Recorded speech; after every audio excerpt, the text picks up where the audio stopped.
কারবালা সত্য, ভালোবাসা ও বিবেকের চিরন্তন পরীক্ষা। কারবালা শুধু ইতিহাসের একটি রক্তাক্ত অধ্যায় নয়, এটি মানবতার বিবেকের সামনে রাখা এক চিরন্তন প্রশ্ন। এটি সেই প্রান্তর যেখানে বাহ্যিক শক্তি ও সংখ্যার অহংকারের বিপরীতে দাঁড়িয়েছিল আদর্শ, ধৈর্য ও সত্যের শক্তি। যেখানে তালোয়ারের ঝলকানি থামাতে পারেনি একটি সত্যকণ্ঠের প্রতিধ্বনি। কারবালার উত্তপ্ত বালুর উপর ইমাম হুসাইন রাদিয়াল্লাহু আনহু এর আত্মত্যাগ পৃথিবীকে শিখিয়েছে সত্যের পথ কখনো সহজ হয় না, কিন্তু সত্যের আলো কখনো নিভেও যায় না। সেই দিন শুধু একটি পরিবারের উপর বিপর্যয় নেমে আসেনি, বরং মানবতার ইতিহাসে অঙ্কিত হয়েছিল একটি শিক্ষা: অন্যায়ের সামনে মাথা নত করা আর সত্যের জন্য দাঁড়িয়ে থাকা এক কথা নয়। আহলে বাইতের প্রতি ভালোবাসা ইতিহাসের গভীর আবেগের একটি অংশ।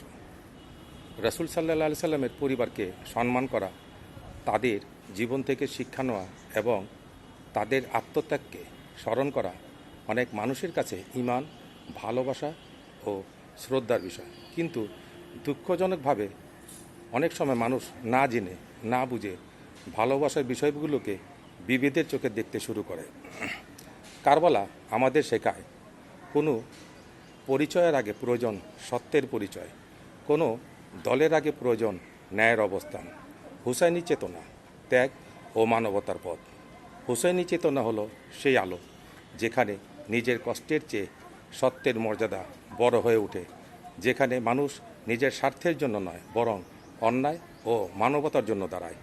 হুসাইনি পথ বলে, অন্যায় যত শক্তিশালী হোক, বিবেকের কণ্ঠকে হত্যা করা যায় না। যে হৃদয়ে হুসেনি শিক্ষা থাকে, সে প্রতিশোধ নয়, ন্যায়কে বেছে নেয়, ঘৃণা নয়, মানবতাকে বেছে নেয়, ভয় নয়, সত্যকে বেছে নেয়। এজিদি মানসিকতা অহংকার ও অন্যায়ের প্রতীক। এজিদি মানসিকতা শুধু অতীতের কোনো চরিত্রের মধ্যে সীমাবদ্ধ নয়, এটি একটি প্রবণতাও। যখন ক্ষমতা সত্যকে চাপা দিতে চায়, যখন অহংকার বিবেককে পরাজিত করে, যখন স্বার্থের জন্য ন্যায়কে বিসর্জন দেওয়া হয়, সেখানেই সেই মানসিকতার প্রকাশ ঘটে।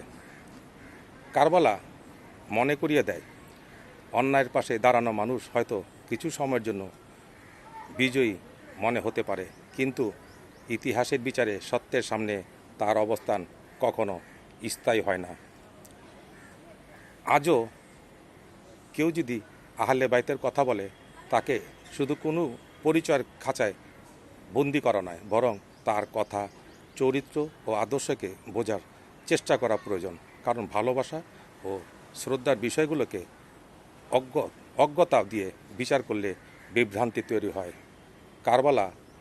কারবালা সবচেয়ে বড় শিক্ষা হলো, মানুষের মুখের পরিচয় নয়, তার অবস্থানই বলে দেয় সে সত্যের পথে আছে কি নাই। কারণ ইতিহাস সাক্ষী, সত্যকে কিছু সময়ের জন্য চাপা দেওয়া যায়, কিন্তু মুছে ফেলা যায় না। শহীদের দেহ মাটিতে মিশে যায়, কিন্তু তাদের আদর্শ যুগের পর যুগ মানুষের হৃদয়ে বেঁচে থাকে।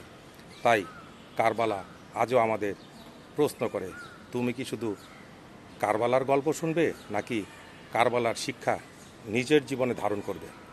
হুসাইনি চেতনা মানে শুধু আবেগ নয়, এটি ন্যায়, ধৈর্য, সাহস ও মানবতার পথ।